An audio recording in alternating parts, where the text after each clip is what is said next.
So I'm inside of Eclipse. I just want to take a look at what goes on inside of our Logcat. Right, so we just see some of the features we have here. Now just note, when you first open it up, if you don't see it, maybe you have a different window, just click on the Logcat tab, and that'll open it up for you. You see we've got all the messages here. These happen to be coming off the emulator. And so you'll see actually a lot of error messages a lot of times with the emulator because it's trying to do things like attached to Exchange or something like that. So it's not uncommon on the emulators to see a lot of error messages out there. Now I can filter this down. Now right now it's set to verbose, which means it shows all the messages. Right? If I switch this to something like just error, now I'll only see the actual error messages. Right? Of course I can go back to debug and I'll see more messages. I go back to verbose. Of course I see everything. Now this is also very searchable. You'll notice here in this box you can type searches, so you can do regular expressions, and you can identify what fields you want to search on if you want to limit a certain scope. If you just type text in here, it'll search everything.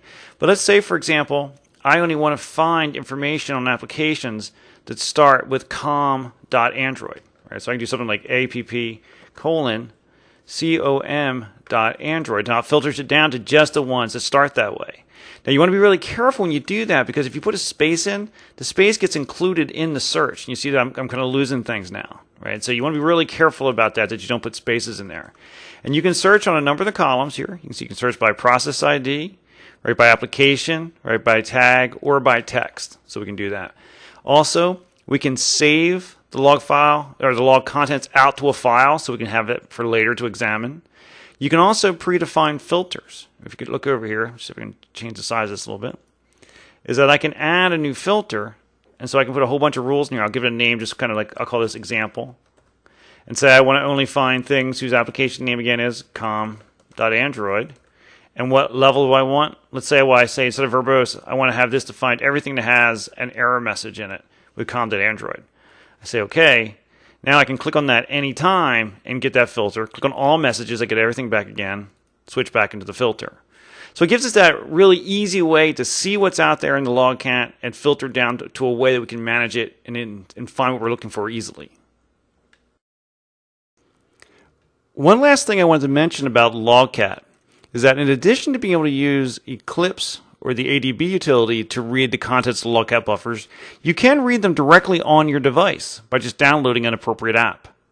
Now to show you that, right now we're looking at here on the screen is my physical Android device. Now I'm using a utility called Android Screencast. It's not part of the regular Google Android tools. It's just something somebody built and put out on the internet.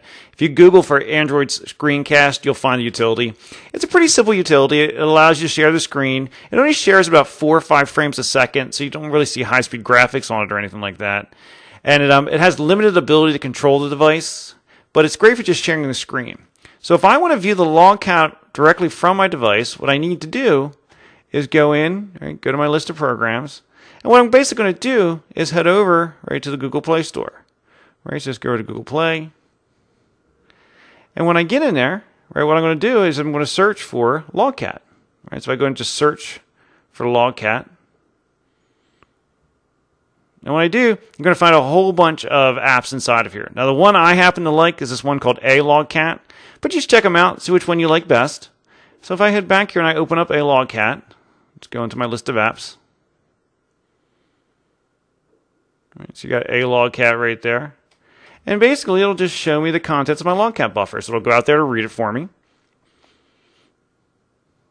Now I like it because you can scroll through it. If you touch it, it'll actually pause what's going on out there. So one of the things you'll find is that if you've got a really active system where there's a lot of Logcat information being written, sometimes it's hard to read if it keeps writing to it all the time. So the way this utility is written is that it pauses it when you touch it. You hit play again up top there, and that'll restart it. So that'll go ahead and start running again. So it lets you see all that right from your device. You can also do filtering here. It's not as sophisticated as what you can do in Eclipse. But what you can do is basically just write in a filter string, and it just searches through the entire contents as if it's a string.